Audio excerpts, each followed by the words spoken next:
Okay, so I just want to go over this a little bit with everyone, just to let people know what my 5 days were like. Okay, let's do this together. Day one in the morning, SEAC tea, which is a really good cancer fighter in itself, with four different roots in it. It's very very good, and I take it twice a day. Once right before bedtime, and once in the morning. So we got here for day one, SEAC tea, tomatillos, the little tomatoes wrapped in the green leaves, lemon water,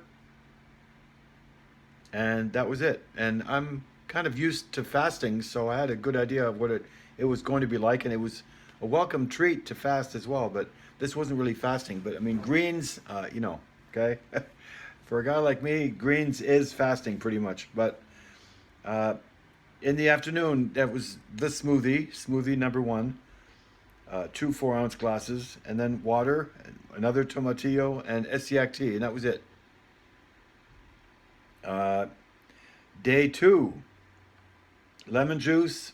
Again, I had the SEAC tea in the beginning. I didn't write that down, but you got lemon juice, half a tomatillo, SEAC tea. Okay, a 4 ounce smoothie. Again, cucumber this time, water, and that brings you into the afternoon. Lime water, 4 ounces of smoothie again, and by that time it's like, oh my God, somebody get me out of here, you know. And green juniper tea was great, green tea with juniper tea as well, with my neighbor, and then green beans, and this is raw. Water, and then casserole. Woohoo! I got the casserole coming in, and then SEAC tea to finish the day off.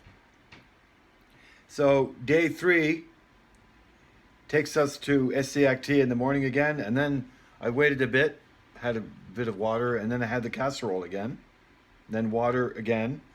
By that time, it was the afternoon, so you go to water, and then green tea and SEAC tea, and then the casserole.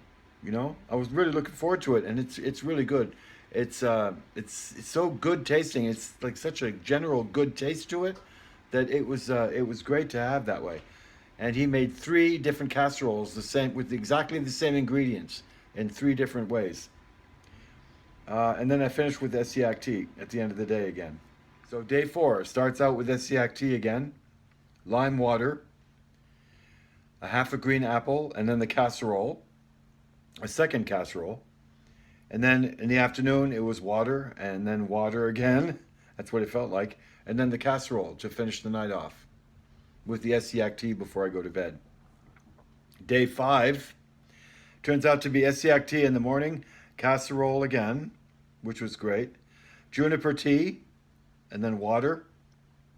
And juniper tea, that's the juniper that you go pick on the tree and that you just drop in the water. And there's no coloring, and it's a very good taste though if you once you get used to it. Juniper tea and then water, and then the casserole again, half an apple, and with lemon water. I mean, we're at the half an apple. That's what you saw. So all the effects of all this, I'm saying to myself, wow, like why don't you write down how you feel and what's going on? And it was like, well, I'm laughing at myself, and the flashes of the good food flying around was really funny because you're driving around, let's say, and you're just trying to think of something else. You're driving and you're seeing, Subway, and you're seeing Sonic, and you're seeing all kinds of grocery stores, and you go to Walmart or something, and you're all the cookies all over the place, and the snack, the snack bars and the chocolate bars and everything. And it was like, oh, and I can't say never, never again. It's like, no, not now. That's what that means. That's what I was taught. With addiction, and sugar is an addiction, you say, no, not now, not right now. I don't feel like it. Or you just make an excuse, not right now. And that really helps a lot more than say, oh my God, never again. I'm never touching that again. Can you imagine? I'll never be able to do that. So I also had moderate stomach cramps, the gurgling and all this stuff. And I got good rushes of warmth too when I was tired at the end of the day, and I noticed your body's starting to stretch it out. Your body's starting to get used to it, and but most of the time I got frustrated, and I was like really sometimes just angry, angry at everything, angry for the entities that are poisoning us, that make us have to do this, that are profiting from our sickness, I might add. So it's very frustrating because you're also dealing with your lack of everything basically that you love to eat, that you were used to eating before, anything but green. I mean, there's a balance in everything. So that's what we're working on, and we're trying to get the balance back. And the detox is cool. Welcome to Learn to Unlearn. Again, this is show 9. And yes, you heard it. It's not easy at all doing fast like that. I shouldn't say fast. This is a green diet and only green, nothing else for 5 days, nothing else. And this is to get the poisons out of you. And I didn't do very well because I didn't do the 5 days of greens. What I did was on the second day, at the end of the day, I just pretty well got sick. I got sick to my stomach, and I was getting dry heaves when I would think of greens, and that's what my doctor wanted.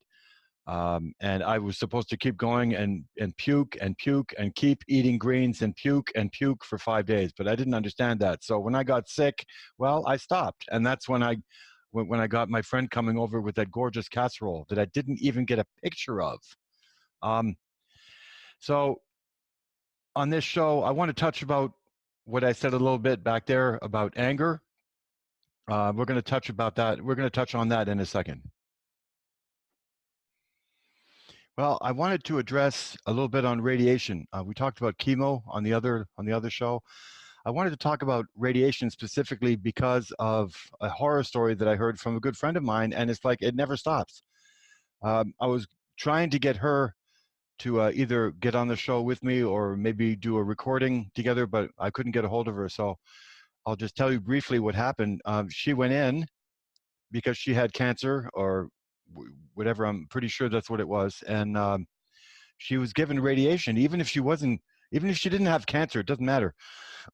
She was given the radiation pill. Okay. You're given a pill. And then when you take it, they give you a piece of paper. That's really important. They don't give you the piece of paper before. I wonder why. Well, you want to find out? She gets the pill, and this is her story. And she gets the piece of paper afterwards. So then she looks at it and she's horrified. And the next 2 weeks were just absolutely disastrous for her and her family. She was this stuff was coming out of her. The bad stuff was coming out of her. The radiation and everything was coming out, and she couldn't hug her kids. She couldn't have the meals with them. She had to stay in the basement for that time. It was really, really bad. And I wish she could have been there to tell the story herself. But this is what this stuff does. So I'm basically very surprised at my own reaction at the doctor's office, which I talk about in my earlier shows, and what happened. And I'm like, absolutely no radiation or chemo for me. To the point where we're like, I'm physically saying it. I'm so proud of myself for having said it right in the doctor's face, because that's pretty well what he wanted me to do. And Creator wanted me to say it, I'm sure. So it's like, no, I had to hear myself say it after doing extensive research on this corrupt and beep medical establishment. Okay, so heads up for this show. I wanted to talk about anger, okay, because this is really important. This is what happened to me, and I left off explaining that that real you're angry, okay, and this is me. So again, it doesn't matter if you believe me or not. You're watching the show, so you obviously are interested in what I have to say. And I always say to people, like Roger Landry, my boss, he always says, "Don't believe me. Do your research. Do your own research, and you'll find that we'll be on the same level. This is how it works with the with prayer. With prayer, what happens? I'm sitting there asking Creator, God, my version of it, him or her, to please, heal me and guide me in the right direction, and to do what I can, and to give me the strength and all this stuff. And I'm praying, okay, and I'm asking. Well, there's a very good saying that says, you better be careful what you wish for, because you may get it. So, oh, okay, God says, you want healing, do you? Okay, well, guess what? There's a lot of different varieties of opinions on where the malady or disease comes from, where cancers come from. So in asking for my healing of my cancer, not only do I have to deal with that, but guess what? It goes further back. I also have to deal with where this disease comes from, okay? And it comes from your childhood, believe it or not. Early childhood, ... trauma. So again, you're asking Creator God to help you and heal you, and you're asking for answers, and you better be careful what you ask for in prayer, because this is what I got. So I'm really angry. Like I was saying, rightfully so, your body's just freaking out. And after the second day, mostly because I drank, I ate completely green, completely raw vegetables for those 2 days, nothing else, not even very much water. And the trick was working, and I started to get sick, like I was saying. Well, your body's getting sick because you're refusing this poison, because that's what it is. Your body wants sugar, your body wants fat, your body wants bread. And that anger that I was feeling, it's amazing. It's the heat rising. I remember my ears are ringing, and you're ready to blow. And my doctor was explaining to me that is indeed your wounding coming up. It's it's all the poisons from your childhood coming out. It's the wall that you've built that's being shaken, literally. And I, for one, I don't mind saying it on here. I remember at best 10% of my childhood, little clips, memories, passages, short movies, just like Hollywood. And I'll share one of them. But I forgot about 90% of my childhood. The absence of the parents, the dysfunctional family life, the neglect, the abuse, the deliberate scoldings and punishments, and most of all, the abandonment. Okay, so quick rewind to the phone call with my doctor after 5 days. And I was furious, okay, because after 5 days, she didn't call. And she said, I'll call next Sunday. Next Sunday was the day after. No, I'm sorry. It was yes, it was the 6th day. But she simply said, I'll call Sunday. And she knew what she was doing. So Friday, at the end of the 5th day, I was freaking out because I didn't know what to do. I didn't have directives. I was on the edge of a cliff. I'm like, what am I supposed to do? She just freaking dropped me, right? So I just leaned in on her very politely, no lack of respect at all. And I said, where the hell were you? I was furious. And she says, you sound angry. I said, yeah. I said, I feel, and she said, what? I said, I feel abandoned, lost, on the edge of a cliff. Boy, did she ever remember that word. So after I kind of ranted for about 2 or 3 minutes, she stopped. She very quiet. And then she started talking about something else completely. What we're going to do today, we're going to focus on another part of the body. She didn't even address my rant at all. And when I did, because she didn't, I asked her, I said, what was that all about? She said, Luca, your anger is completely legitimate. Your anger I was expecting it before this. She said, the poisons are coming out. Your ears are ringing. You're completely off balance. You're just freaking out because your body's not getting what it wants, and your mind is trying to figure out what to do. So she said abandonment, and I said, yeah. I just got a flash of my past when you were talking about abandonment. I did. Right when she said the word abandonment, I got a flash right in front of my face. And very quickly, it was a rainy day. I was 9 years old, and I remember the rain coming down on the glass door, and I'm literally uh, scraping my fingers down the door, begging her, screaming to the top of my lungs, crying as loud as I could, "Mommy, come back! Mommy, come back! Don't leave me here! I need you!" And I'm crawling, and you can see the lines going down the door, and there was a big silence. And she said, "Luca," she said, what made you cry like that? What made you go ballistic? What made you scream like that?" And I said, "Because she was leaving, and I wanted her to come back." She said, "No." She said, "What would have been, what, it had to be something in the house, Luca. What was it that made you feel like that? What were you so afraid of?" And everything stopped. And she said, "We'll get to that next Sunday. We'll talk about that next time." I think you see where I'm getting at. Why would I be clawing the window like that, telling her, fending for my life? "Oh my God, don't leave me here." That's it's completely forgotten. It's completely buried. Um, but the realization of trauma starts the healing. So my doctor says, "Okay, we'll stop that for now. We'll go the other way around. We'll take the back door in. We'll go around the back door and work on your health first. We'll take care of you with."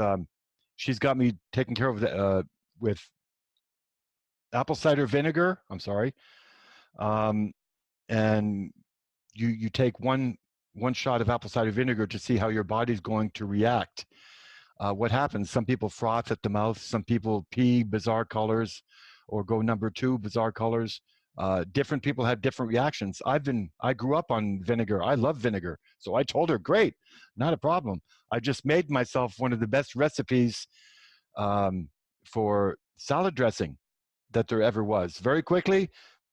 And you can eat any of the greens. See, if I had known that, if I was allowed to have any vinegar or make my own salad dressing, I wouldn't have had a problem.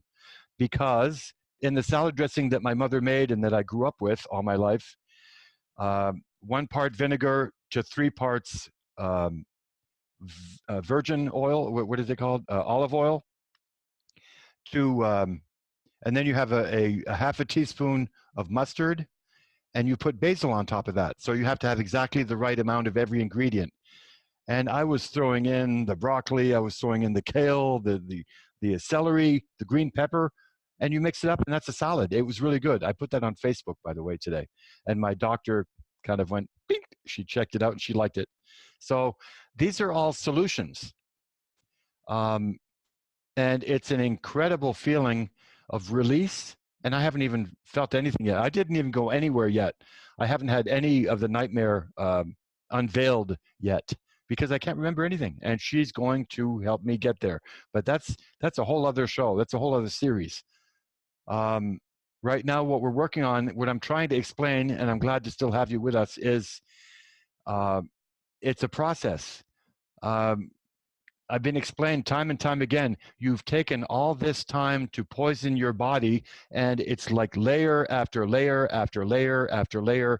There's so much poison in the body. There's fluoride from tap water. Just the fluoride itself is disastrous. Then they put on vaccines, and then you put on GMOs and fake food, processed food, which is something else that I have to stay away from. Fine. Take your sugar content out. And that means gluten-free, whatever.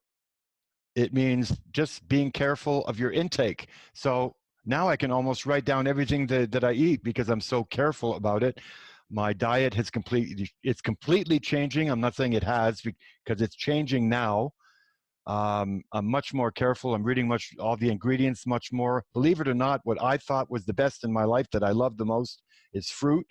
It's poison for me right now because of the sugar. So it's stuff you have to know. I was eating sugar.